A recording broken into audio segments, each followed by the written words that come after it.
जैसे कि हमारे प्रीवियस लेक्चर में हमने डिस्कस किया कि 12th के न्यू सिलेबस में क्या क्या चैप्टर्स आप लोग को आने वाले हैं, और कुछ बेसिक टर्म्स हमने डिस्कस किए, पास्ट टर्म डिस्कस किए, गुड्स, डेटर, क्रेडिटर, ड्राइंग और कैपिटल। आज हम बात करेंगे उसके आगे की।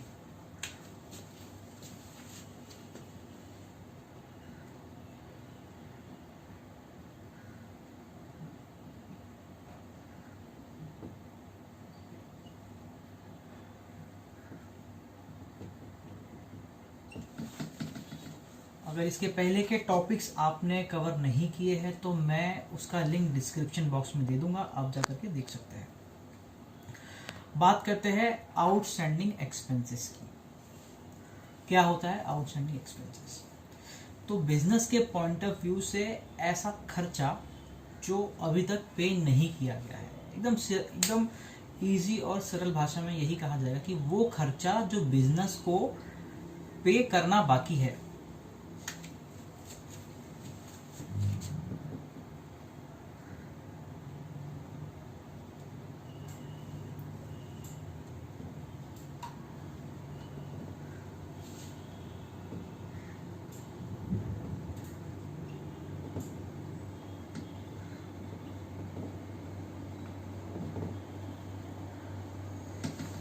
An expenses which is due but has not been paid, ऐसा खर्चा जो कि ड्यू हो चुका है। ड्यू का मतलब यहां पर होता है, ड्यू का मतलब होता है देना बाकी है। An expenses which is due मतलब देना चाहिए आपको, but has not been paid, लेकिन अभी तक आपने दिया नहीं है, तो वैसे खर्चे को कहा जाता है आउटस्टैंडिंग एक्सपेंसेस। इसके कुछ एग्जांपल्स की हम बात करेंगे, जैसे कि टेलीफोन बिल। हमने टेलीफोन की सर्विस ली और बिल आ गया है और हमें भरने का समय दिया जाता है कि भाई इतने टाइम में आप अपना बिल भर दो। तो ये क्या है? बिल ड्यू तो है, भरना बाकी है, मैंने भरा नहीं है, तो मैं उसे कहूंगा आउटस्टैंडिंग टेलीफोन बिल। रेंट की बात करता हूं, जैसे कि हमारा बिजनेस जो है वो रेंट पे चलता है, तो हर महीने में पहले उस प्रीमाइसेस को यूज करता हूँ, उसके बाद उसका रेंट देता हूँ। तो देखा जाए तो मेरे ऊपर रेंट ड्यू है। ड्यू है का मतलब क्या है? मुझे भरना बाकी है और मैंने अभी तक उसे नहीं भरा है, तो क्या कहा जाएगा? रेंट आउटस्टैंडिंग या आउटस्टैंडिंग रेंट कहा जाएगा। इलेक्ट्रिसिटी बिल भी ठीक उसी तरीके से होती है। हम पहले इलेक्ट्रिसिटी जो होती है, यूनिट जो होते हैं, उसे कंज्यूम करते हैं, उसके बाद हमारे घर उसका बिल आता है और तब जाकर हम उसका पेमेंट करते हैं। तो ये क्या है? इलेक्ट्रिसिटी बिल जो है ड्यू है, बिल आ गया इसका मतलब ड्यू है वो, और हमें उसे पेमेंट करना है, तो क्या कहा जाएगा? Outstanding electricity bill. यानी कि बिजनेस में कोई भी खर्चे ऐसे जो हम कंज्यूम तो कर लेते हैं, जो सर्विस हम ले तो लेते हैं, लेकिन उसका पेमेंट हम बाद में करते हैं, तो उस खर्चे को कहा जाता है आउटस्टैंडिंग एक्सपेंसेस। इसके एग्जाम्पल मैंने बताया। एग्जाम्पल क्या है इसके? रेंट और इलेक्ट्रिसिटी बिल एक्सेट्रा। तो सरल भाषा में अगर इसका मीनिंग निकाला जाए कि भैया आउटस्टैंडिंग एक्सपेंस क्या होता है, तो वैसा खर्चा जो बिजनेस को पे करना बाकी है, उस खर्चे को कहा जाता है आउटस्टैंडिंग एक्सपेंसेस। आगे बढ़ते हैं।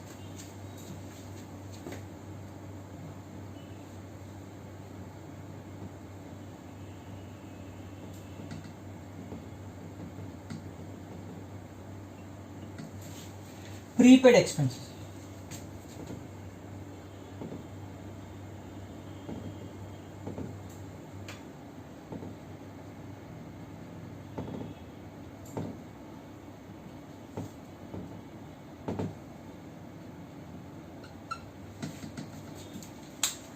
प्रीपेड खर्चा वो होता है जो हम एडवांस में पे कर देते हैं, ठीक है?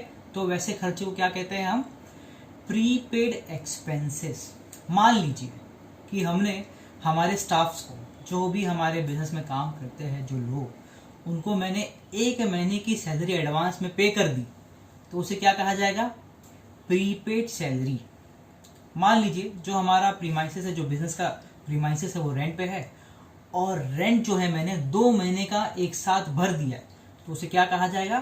Prepaid rent. तो प्रीपेड ऐसा खर्चा जो हम एडवांस में पे कर देते हैं उसे कहा जाता है प्रीपेड एक्सपेंसेस। तो दोनों में फर्क क्या है? आउटस्टैंडिंग एक्सपेंस का मतलब ऐसा खर्चा जो हमें पे करना बाकी है, जो हमने अभी तक पे नहीं किया है, आउटस्टैंडिंग एक्सपेंस कहलाता है। और ऐसा खर्चा जो हमने एडवांस में पे कर दिया है उसे कहते हैं प्रीपेड एक्सपेंसेस। आगे बढ़ते हैं।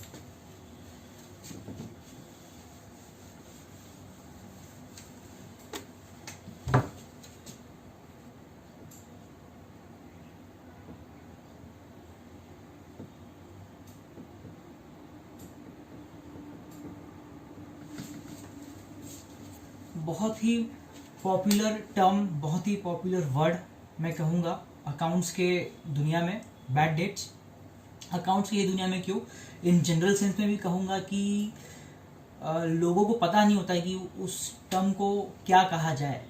ठीक है, तो ये बैड डेट्स जो है, मैं पहले उसका मीनिंग आपसे शेयर कर लूँ कि क्या होता है, फिर हम बोलेंगे कि ये जनरल बिजनेस में भी कैसे इतना इंपॉर्टेंट है। बैड डेट्स का मतलब क्या होता है, उसका मतलब समझने के लिए पहले हम एक इलस्ट्रेशन करेंगे, फिर उसकी मीनिंग के ऊपर बात करेंगे।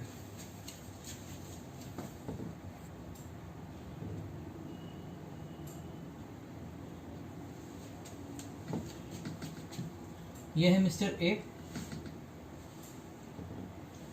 बिजनेस के हिसाब से करते हैं।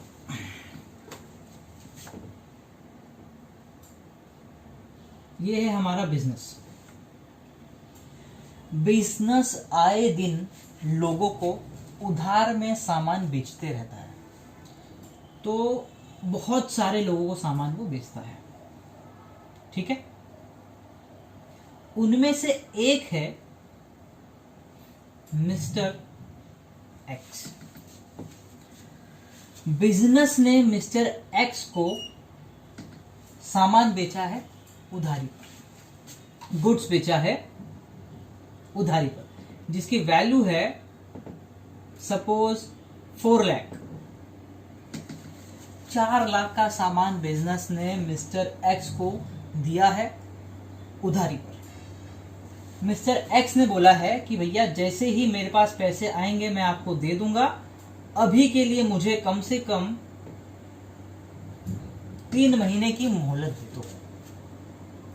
ठीक है, तो 3 महीना जैसे ही खत्म हो जाएगा तो बिजनेस से कोई बंदा जाएगा मिस्टर एक्स के पास। वापस से समझाता हूं क्या हो रहा है। बिजनेस उधारी पर बहुत सारे लोगों को सामान बेचता है, गुड्स बेचता है, और गुड्स का मीनिंग तो हमने पहले ही इसके पहले लेक्चर में डिस्कस कर लिया क्या होता है। तो बिजनेस है बहुत सारे सामान बहुत सारे लोगों को उधारी पर देता है, उसमें से है मिस्टर एक्स जिसको 4 लाख का सामान दिया है बिजनेस ने उधारी पर। मिस्टर एक्स ने कहा है कि जैसे ही मुझे पैसे मिलेंगे मैं आपको दे दूंगा, कम से कम मुझे 3 महीने का वक्त दो। तो बिजनेस ने मिस्टर एक्स को सामान दिया है 3 महीने की उधारी पर। जैसे ही 3 महीना कंप्लीट हो जाएगा बिजनेस से कोई जाएगा मिस्टर एक्स के पास और कहेगा भैया हमारे पैसे रिटर्न कर दो। अब इस केस में क्या होगा, या तो मिस्टर एक्स बिजनेस के पैसे रिटर्न कर देगा या तो नहीं करेगा। या तो पैसे मिल जाएंगे या तो पैसे नहीं मिलेंगे। तो इन केस पैसा मिल जाता है तब तो अच्छी बात है। इन केस अगर पैसा नहीं मिलता है, पैसा नहीं मिलता है तो मैं ऐसे कहूंगा कि भैया हमारे पैसे जो है वो डूब गए। तो जो पैसे डूब जाते हैं उसको कहते हैं bad debts. In case mister x जो पैसे उनसे वसूलने हैं वो नहीं पे कर पाते हैं, तो जो पैसा मुझे नहीं मिलने वाला है उसे मैं कहूंगा बैड डेट्स। अब थोड़ा इसको डिटेल में समझने की कोशिश करते हैं। क्या होता है, 4 लाख का अमाउंट है, मिस्टर एक्स ने बोला कि मैं नहीं दे सकता, तो क्या उसको इतने आसानी से हम जाने देंगे? नहीं। हम क्या करेंगे, उसके ऊपर केस फाइल कर देंगे। मिस्टर एक्स के ऊपर केस फाइल कर देंगे कि भैया हमने इसको 3 महीने पहले सामान बेचा था और इन्होंने हमें कहा था कि 3 महीने बाद आपका पैसा रिटर्न दे देंगे, अब ये पैसे देने से मुंह कर रहे हैं। तो अब हमने क्या किया है, लीगल एक्शन लिया है किसके ऊपर, मिस्टर एक्स के ऊपर क्या किया है, लीगल एक्शन लिया है। ठीक है, अब इसमें होगा क्या, कोर्ट यही कहेगा कि भैया मिस्टर एक्स के जो भी प्राइवेट प्रॉपर्टीज होगी, क्या होगी, जो भी प्राइवेट प्रॉपर्टीज होगी उसको सेल कर दो, यानी कि नीलाम कर दो, और उससे जो भी पैसा आएगा ना वो किसको दे दो, बिजनेस को रिटर्न कर दो। अब होता क्या है, मिस्टर एक्स की प्राइवेट प्रॉपर्टी नीलाम होनी शुरू हो जाती है, और वो नीलाम होने से कितना रुपया मिलता है,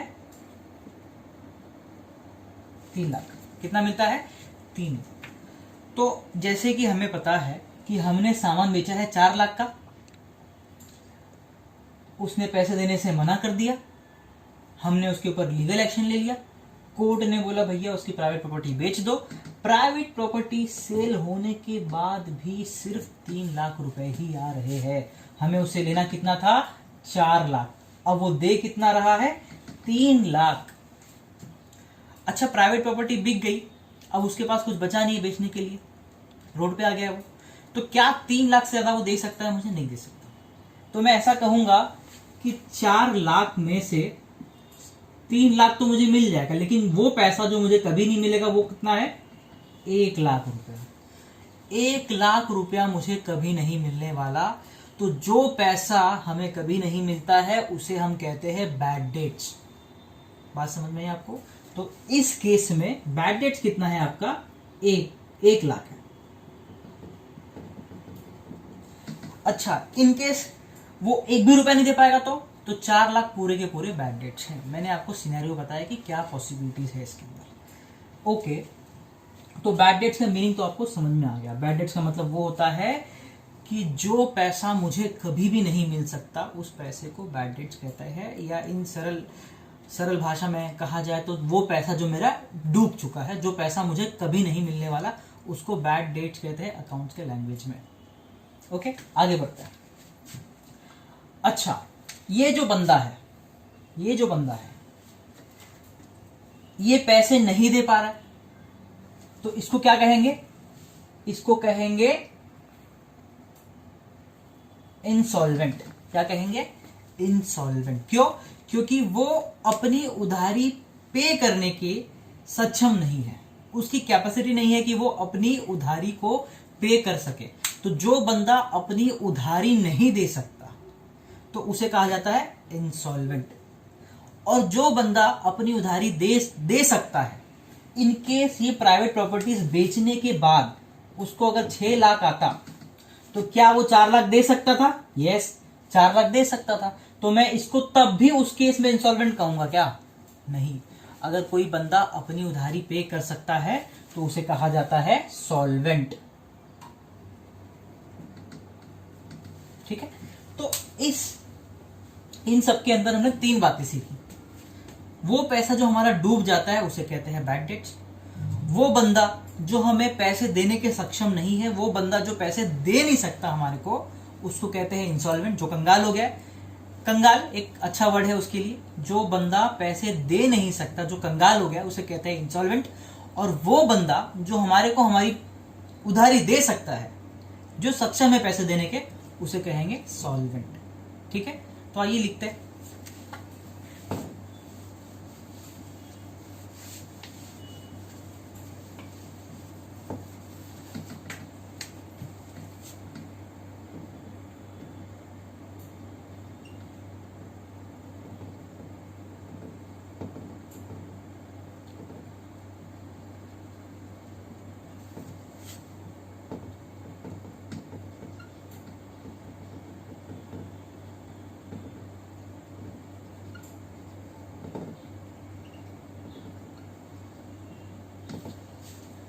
amount which is irrecoverable. Irrecoverable का मतलब होता है जो कभी भी रिकवर नहीं हो सकता। रिकवर नहीं हो सकता मतलब नहीं मिल सकता। Amount which is irrecoverable from, किसके पास से? From the debtor. डेटर मतलब मैंने लास्ट लेक्चर में समझाया था आप लोगों को, डेटर क्या होता है? वो बंदा जिसे पैसे मिलना बाकी है। तो अमाउंट विच इज इरिकवरेबल, वो पैसा जो रिकवर नहीं हो सकता। किसके पास से? From the debtor is called bad debts.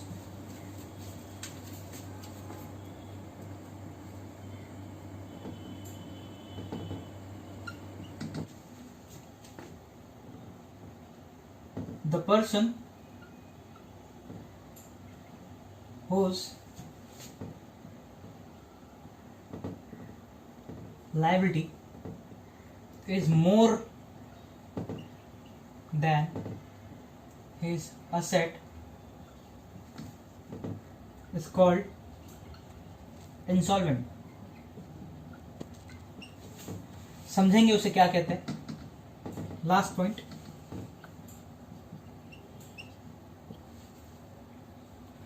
the person whose asset is more than his liability is called solvent। Insolvent मतलब वो बंदा जिसकी लाइबिलिटी का मतलब होता है उधारी। The person whose liability is more than his asset. उसके असेट से उसकी उधारी अगर ज्यादा है तो वो इंसॉल्वेंट है। इस केस में कैसा था? उसकी उधारी थी 4 लाख, उसकी प्राइवेट प्रॉपर्टी, असेट का मतलब होता है प्रॉपर्टी, तो उसकी प्रॉपर्टी बेच के कितना मिला? 3 लाख मिला। तो उसकी उधारी उसके प्रॉपर्टी से अगर ज्यादा है तो वो पे नहीं कर पाएगा, तो उसे कहेंगे इंसॉल्वेंट। यानी कि द पर्सन हुज लायबिलिटी, यानी कि वो बंदा जिसकी उधारी इज मोर देन, जो उसकी उधारी ज्यादा है किससे? देन हिज असेट, यानी कि उसकी प्रॉपर्टी से, तो उसे क्या कहेंगे? Called as insolvent. ठीक उसके उल्टे केस में क्या होता है? The person whose asset is more than his liability. अगर कोई बंदा है जिसकी प्रॉपर्टी बेच के ज्यादा पैसा आ रहा है, जैसे कि 6 लाख आ रहा है और उसकी उधारी कितनी थी? 4 लाख की थी, तो उधारी वो पे कर सकता है, तो उसे कहेंगे सॉल्वेंट। तो सिंपल सी भाषा में अगर समझा जाए कि वो बंदा जो अपनी उधारी पे नहीं कर सकता उसे कहते हैं इंसॉल्वेंट, वो बंदा जो अपनी उधारी पे कर सकता है उसे कहते हैं सॉल्वेंट। यानी कि जिसकी उधारी ज्यादा हो उसके प्रॉपर्टी से वो इंसॉल्वेंट हो गया, जिसकी प्रॉपर्टी की वैल्यू ज्यादा हो उसके उधारी से तो वो प्रॉपर्टी बेच के उसे पे कर सकता है, तो उसे कहेंगे सॉल्वेंट। ठीक है, तो अभी के लेक्चर में इतना ही, और आगे की बातें हम आने वाले लेक्चर्स में करेंगे, और 1-2 लेक्चर और चलेंगे, उसके बाद हम डायरेक्टली चैप्टर्स पे आएंगे। हमारा पहला चैप्टर होगा पार्टनरशिप फाइनल अकाउंट। अगर आपको लेक्चर पसंद आ रहा है तो प्लीज़ अपने फ्रेंड्स में शेयर कीजिए, लाइक कीजिए। ओके, अभी के लिए इतना काफ़ी है, मिलते हैं नेक्स्ट लेक्चर में।